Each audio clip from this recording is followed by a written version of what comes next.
جی وعلیکم السلام ورحمۃ اللہ وبرکاتہ۔ محترم بھائی نے تعویذ کے متعلق پوچھا ہے۔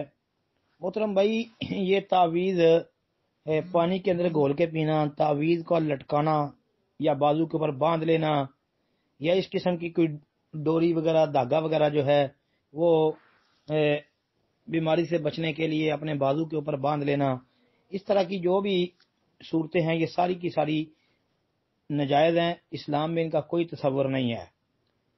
عقبہ بن عامر رضی اللہ تعالی عنہ سے مروی ایک حدیث ہے کہ رسول اللہ صلی اللہ علیہ وآلہ وسلم کا فرمان کہ جو شخص کوئی تمیمہ لٹکائے، تمیمہ کہتے ہیں کوئی منکا، تو اللہ اسے اس کے لیے پورا نہ کرے، اور جو کوئی وضع، یہ ایک سفید کلر کا دھاگا ہے، کہتے ہیں وہ لٹکائے تو اللہ اسے سکون میں نہ رکھے۔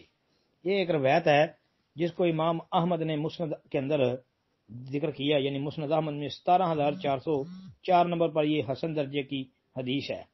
اور اسی طرح صحیح ابن حبان اور مستدرک حاکم میں آتی ہے، امام حاکم امام ذہبی نے بھی اس کو صحیح قرار دیا ہے۔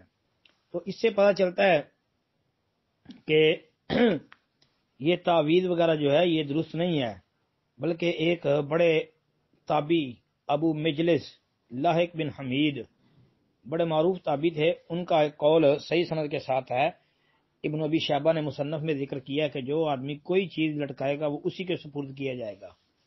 مطلب کہ یہی پتہ چلتا ہے کہ بھائی یہ تعویذ وغیرہ جو ہے یہ جائز و درست نہیں ہے۔ اور ہمارے شیخ اور استاد حافظ عبد المنان محدث نور پوری رحمۃ اللہ علیہ وہ فرمایا کرتے تھے کہ تعویذ قرآنی ہو یا حدیثی ہو، تعویذ غیر قرآنی ہو یا غیر حدیثی ہو، ثابت نہیں ہے۔ تو اس لیے تعویذ ثابت نہیں ہے بھائی۔ السلام علیکم ورحمۃ اللہ۔